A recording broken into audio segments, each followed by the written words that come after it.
Assalamualaikum warahmatullahi wabarakatuh. Perkenalkan, saya Afifah, NIM 047 dari kelas Psikologi 5D. Nah, di sini saya akan menyampaikan materi terkait teori perbandingan sosial dalam menilai kebutuhan dan kekuasaan struktural dalam pertukaran jaringan. Oke, langsung saja. Jadi, teori perbandingan sosial atau social comparison theory itu pertama kali diperkenalkan oleh Leon Festinger pada tahun 1954 yang menjelaskan bahwa individu cenderung membandingkan diri mereka dengan orang lain untuk mengevaluasi opini dan juga kemampuan mereka dalam Krizan pada tahun 2024. Menurut Festinger, proses ini terjadi karena manusia memiliki kebutuhan alami untuk menilai diri sendiri atau self-evaluation yang mana itu bisa terpenuhi dengan cara membandingkan dirinya dengan diri orang lain. Dalam Sarwono pada tahun 2019, ada dua aspek yang menjadi fokus perbandingan dalam teori ini menurut Festinger dalam Sarwono pada tahun 2019. Yang pertama ada perbandingan opini atau opinion comparison. Nah, di sini itu seseorang membandingkan pandangan atau pendapatnya dengan orang lain tanpa adanya persaingan atau kompetisi. Lalu yang kedua, ada perbandingan kemampuan atau ability comparison. Dalam hal ini, perbandingan itu dilakukan secara lebih kompetitif, di mana seseorang membandingkan pencapaian atau kinerjanya dengan orang lain. Jika hasil perbandingan ini membuat seseorang itu merasa lebih rendah, maka harga diri mereka itu bisa menurun. Meskipun perbandingan opini dan kemampuan itu seperti serupa, tapi ada perbedaan penting di antara keduanya. Dalam perbandingan kemampuan, orang itu cenderung terdorong untuk memperbaiki diri agar lebih baik atau lebih unggul. Sementara dalam perbandingan opini, orang bisa lebih fleksibel. Baik A maupun B bisa saling mengubah pendapat mereka. Sebagai contoh, ada penelitian dari Baun dan Rahayu pada tahun 2023 yang berisi di mana saat seorang melihat pencapaian, penampilan, atau gaya hidup orang lain di media sosial, mereka mungkin merasa diri mereka lebih rendah, yang bisa berdampak negatif pada evaluasi diri. Nah, penelitian ini itu menemukan bahwa semakin sering seseorang membandingkan diri di media sosial, semakin besar kemungkinan mereka mengalami penurunan harga diri. Sehubungan dengan itu, perbedaan yang kedua yang perlu diperhatikan adalah bahwa perubahan pendapat itu relatif lebih mudah terjadi daripada perubahan kemampuan. Selanjutnya, ada beberapa hal yang perlu diperhatikan dalam teori perbandingan sosial ini. Yang pertama, ada dorongan untuk menilai diri. Festinger berpendapat bahwa setiap individu memiliki dorongan untuk menilai pendapat dan kemampuan mereka dengan membandingkan diri dengan orang lain. Nah, penilaian ini itu bisa bersifat objektif maupun subjektif. Yang objektif misalnya adalah dalam hal kemampuan fisik, karena kemampuan fisik itu kan bisa dikuantifikasikan, bisa terukur dengan jelas. Lalu yang subjektif itu berbasis opini orang lain, seperti contohnya adalah dalam sebuah komunitas seni lukis, seniman lukis, para anggotanya itu seringkali menilai kualitas karya mereka sendiri dengan cara membandingkannya dengan karya seniman lain di komunitas tersebut. Nah, seorang seniman pemula itu mungkin merasa bahwa karyanya belum sebaik seniman yang lebih berpengalaman dan menggunakan perbandingan tersebut untuk mengukur kemampuannya sendiri. Karena seni adalah bidang yang subjektif, pendapat orang lain itu jadi penting dalam menilai kualitas lukisan. Festinger mengatakan bahwa jika tidak ada standar objektif yang tersedia, orang itu cenderung menggunakan perbandingan sosial untuk menilai diri mereka. Festinger juga menekankan bahwa perbandingan ini lebih mudah dilakukan dengan orang yang pendapat atau kemampuannya itu serupa. Lalu selanjutnya itu ada pemilihan pembanding. Nah, ini tadi orang biasanya itu memilih pembanding yang kemampuannya mendekati dengan kemampuan atau pendapatnya sendiri. Jadi, jika perbedaan itu terlalu besar, penilaian diri itu bisa jadi nggak akurat. Misalnya adalah dalam sebuah komunitas pelari, seorang pelari yang ada di tahap menengah itu biasanya dia akan membandingkan catatan waktunya dengan pelari lain yang juga memiliki kecepatan yang serupa, yang sama-sama masih di tengah lah, belum yang jago banget, belum yang profesional lah, seperti itu. Jika pelari pemula tadi membandingkan dirinya dengan pelari yang udah profesional, hal itu bisa mengarah pada kesimpulan yang tidak akurat dan bahkan bisa bikin si pelari pemula itu merasa minder atau putus asa karena perbedaannya terlalu besar. Lalu ada faktor-faktor yang memengaruhi perubahan. Festinger menyebutkan bahwa dalam hal kemampuan, ada dorongan untuk selalu berkembang ke arah yang lebih baik. Di sisi lain, perubahan pendapat lebih mudah dan bisa terjadi ke berbagai arah. Sebagai contoh, misalnya nih, di sebuah komunitas, katakanlah di lingkup startup, itu di situ ada dorongan kuat untuk terus meningkatkan keterampilan dalam hal manajemen, dalam hal pengembangan produk. Karena apa? Karena di industri tersebut sangat menghargai inovasi dan juga pencapaian. Namun, perubahan pendapat di situ bisa lebih mudah terjadi. Misalnya dalam pas waktu lagi diskusi terkait strategi pemasaran, di situ kan setiap orang, setiap anggota bisa menawarkan pandangan yang beda-beda dan juga fleksibel, mengikuti ide-ide baru yang bermunculan. Selanjutnya itu ada penghentian perbandingan. Menurut Festinger, jika perbedaan kemampuan atau opini dalam kelompok terlalu besar, seseorang itu cenderung untuk menghentikan perbandingan. Dalam hal pendapat, penghentian perbandingan bisa menimbulkan perasaan negatif, seperti kebencian. Namun dalam hal kemampuan, perasaan semacam itu cenderung enggak muncul. Contohnya adalah semisal dalam komunitas akademik, seorang mahasiswa mungkin berhenti membandingkan dirinya dengan teman-temannya jika dia merasa bahwa kesenjangan kemampuan yang ada itu terlalu besar. Misalnya kalau mahasiswa itu merasa bahwa dia ketinggalan jauh dalam hal prestasi akademik dibanding dengan temannya yang lain. Dia mungkin berhenti melakukan perbandingan tersebut karena dia udah terlanjur ngerasa kayak aku ketinggalan jauh banget sama temanku yang itu. Jadi kayak dia gak mau ngebanding-bandingin karena dia emang ngerasa kalau ketinggalannya tuh udah sejauh itu. Dan hal yang semacam itu kadang itu bisa memunculkan perasaan-perasaan yang negatif seperti tadi itu. Mungkin jadi ngerasa gak suka sama temannya yang dianggap udah jauh di atas dia kemampuannya dan semacamnya. Itu tadi yang berdasarkan opininya dia ya. Terus dalam hal kemampuan itu penghentian perbandingan biasanya enggak disertai dengan kebencian, lebih ke kayak pasif aja gitu dan fokus buat perkembangan diri sendiri. Itu kalau dilihat dari sisi kemampuannya, bukan dari opininya.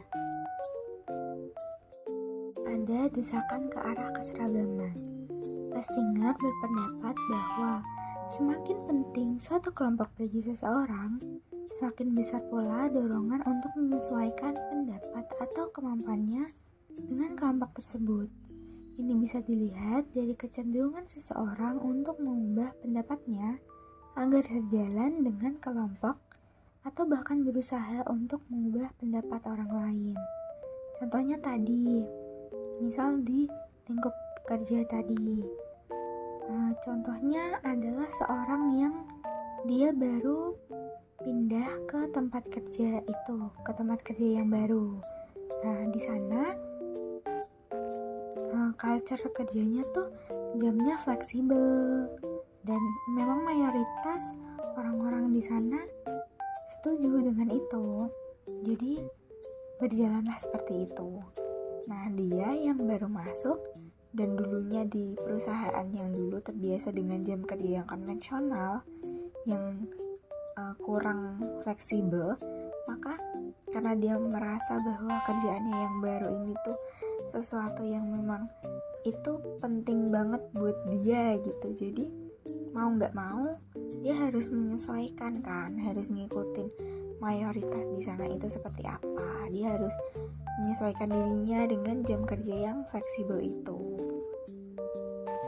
agar tetap selaras dengan budaya perusahaannya yang baru ini.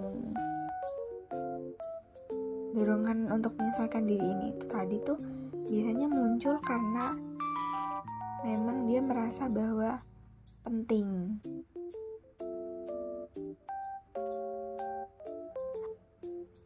Selanjutnya itu ada pengaruh pada pembentukan kelompok. Dorongan untuk menilai diri sendiri melalui perbandingan sosial juga memengaruhi bagaimana kelompok terbentuk. Seseorang cenderung bergabung dengan kelompok yang pendapatnya mirip dengan pendapatnya sendiri dan menghindari kelompok dengan pandangan yang terlalu berbeda. Contohnya adalah misal dalam komunitas online, penggemar film yang suka nonton film-film. Orang itu cenderung akan bergabung dengan forum yang preferensi filmnya itu sama kayak dia, yang genre yang disukai itu sama kayak dia. Misal, seorang yang suka film-film thriller, kemungkinan dia akan bergabung dengan komunitas yang ngebahas film-film tersebut seputaran film yang genrenya thriller, dan dia akan menghindari komunitas yang lebih fokus pada genre-genre yang lain, misal mungkin romance dan lain sebagainya.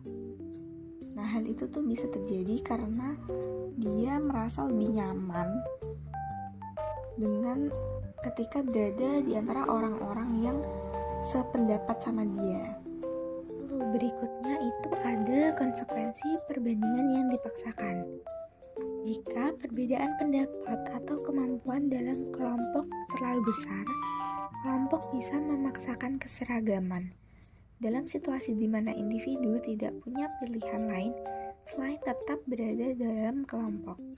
Seperti misalnya di tempat kerja, perbedaan pendapat atau kemampuan dapat menyebabkan ketidaknyamanan, tetapi tetap dipaksakan untuk mengikuti aturan kelompok. Misalnya, di lingkungan kerja yang peraturannya ketat, meskipun perbedaan pandangan antara karyawan dan atasan itu cukup signifikan, tapi karyawan tetap dipaksa untuk mematuhi aturan atau pendapat yang telah ditetapkan. Misal di sebuah perusahaan yang sangat birokratis, seorang karyawan itu mungkin merasa gak setuju dengan metode manajemen yang diterapkan, tapi dia gak punya pilihan lain selain menyesuaikan diri karena tekanan dari sistem kerja yang ada. Nah, hal itu bisa menyebabkan ketidaknyamanan yang terus-menerus. Meskipun dia tetap berusaha untuk menyesuaikan diri demi mempertahankan pekerjaannya. Secara keseluruhan, teori perbandingan sosial itu menunjukkan bahwa manusia cenderung menilai diri mereka berdasarkan perbandingan dengan orang lain, baik dari segi opini maupun kemampuan. Oke, yang selanjutnya itu ada kekuasaan struktural dalam pertukaran jaringan. Kekuasaan struktural dalam pertukaran jaringan dalam konteks psikologi komunitas itu merujuk pada bagaimana kekuasaan dan pengaruh didistribusikan serta digunakan dalam jaringan sosial atau komunitas untuk mencapai tujuan bersama dan meningkatkan kesejahteraan komunitas. Kekuasaan struktural merupakan kemampuan individu atau kelompok untuk memengaruhi atau mengendalikan perilaku orang lain dalam jaringan tersebut melalui posisi mereka di dalam struktur jaringan. Dalam psikologi komunitas, hal ini biasanya terkait dengan akses terhadap sumber daya penting atau informasi yang dapat dimanfaatkan untuk memberdayakan komunitas, menurut Andres dan kawan-kawan pada tahun 2020. Beberapa contoh penggunaan kekuasaan struktural untuk memberdayakan masyarakat, di antaranya itu ada yang pertama, program keterampilan produktif. Di sini ada salah satu penelitian dari Ibrahim dan kawan-kawan pada tahun 2023 di Jakarta Timur, Pusat Kegiatan Belajar Masyarakat atau PKBM Rawasari memanfaatkan kekuasaan struktural untuk memberdayakan masyarakat melalui program keterampilan produktif. Program ini tuh meliputi latihan jahit, sablon, montir, dan juga memasak yang ditujukan kepada kaum ibu, remaja putri, dan juga pemuda. Dengan memberikan akses ke pelatihan ini, PKBM itu membantu anggota komunitas untuk mengembangkan keterampilan yang bisa meningkatkan peluang kerja dan juga pendapatan mereka. Selanjutnya ada partisipasi dalam proses kebijakan. Nah, pemberdayaan masyarakat itu juga bisa dilakukan melalui partisipasi dalam proses kebijakan. Contohnya adalah mengadvokasi instrumen hukum dan juga kelembagaan yang memberikan peluang bagi masyarakat untuk terlibat dalam pembuatan kebijakan. Pendekatan ini melibatkan pendidikan, pengorganisasian, dan juga pendampingan masyarakat untuk memastikan bahwa suara mereka itu didengar dan dipertimbangkan dalam pengambilan keputusan, menurut Mariana pada tahun 2017. Selanjutnya ada penguatan model sosial. Konsep pemberdayaan masyarakat seringkali melibatkan penguatan model sosial, yaitu jaringan hubungan dan kepercayaan yang ada dalam komunitas. Misalnya, program-program yang mendorong kolaborasi antar anggota komunitas untuk mengatasi masalah bersama. Itu bisa meningkatkan solidaritas dan juga kemampuan komunitas untuk bertindak secara kolektif. Ini bisa termasuk inisiatif seperti kelompok dukungan atau proyek komunitas yang dikelola bareng-bareng, yang dikelola bersama. Penguatan modal sosial dalam pemberdayaan masyarakat itu terlihat dalam upaya perbaikan pengelolaan ekosistem lahan kering atau ALK yang berfokus pada penguatan nilai-nilai budaya lokal, kompetensi sumber daya manusia, manajemen sosial, organisasi masyarakat, struktur sosial, kepemimpinan, dan juga pemerintahan yang baik. Contohnya adalah pada penelitian Pranaji pada 2006 itu di desa Kedungpoh yang memiliki modal sosial kuat. Masyarakat di sana itu mampu secara kolektif memperbaiki kerusakan ALK dan meningkatkan ketersediaan air melalui program gotong royong dan juga pengelolaan tanaman keras seperti jati yang juga mendukung stabilitas hidrologi di sana. Kemudian ada pendidikan berbasis komunitas. Contoh lain dari penggunaan kekuasaan struktural untuk pemberdayaan itu ada pendidikan berbasis komunitas, seperti kejar paket A, paket B, paket C itu yang diselenggarakan oleh PKBM. Program ini tuh membantu masyarakat yang belum mampu bersekolah secara formal untuk bisa mendapatkan akses pendidikan. Jadi di situ meningkatkan pengetahuan dan keterampilan mereka sehingga nantinya mereka bisa berpartisipasi lebih aktif dalam kegiatan sosial dan juga ekonomi. Menurut Mariana pada tahun 2017. Lalu yang terakhir ada advokasi dan perubahan kebijakan. Pemimpin dari suatu komunitas yang punya akses ke informasi dan sumber daya itu bisa menggunakan kekuasaannya untuk mengadvokasi perubahan kebijakan yang mendukung kesejahteraan komunitasnya. Misal, dia bisa berupaya untuk mengubah kebijakan lokal yang menghambat akses terhadap layanan kesehatan mental atau pendidikan gitu, sehingga lebih banyak anggota komunitasnya itu bisa merasakan manfaat dari layanan tersebut. Menurut Weinstein dan kawan-kawan pada tahun 2017. Oke, semoga penjelasan ini bisa bermanfaat bagi kita semua. Cukup sekian dari saya, lebih kurangnya saya mohon maaf. Terima kasih.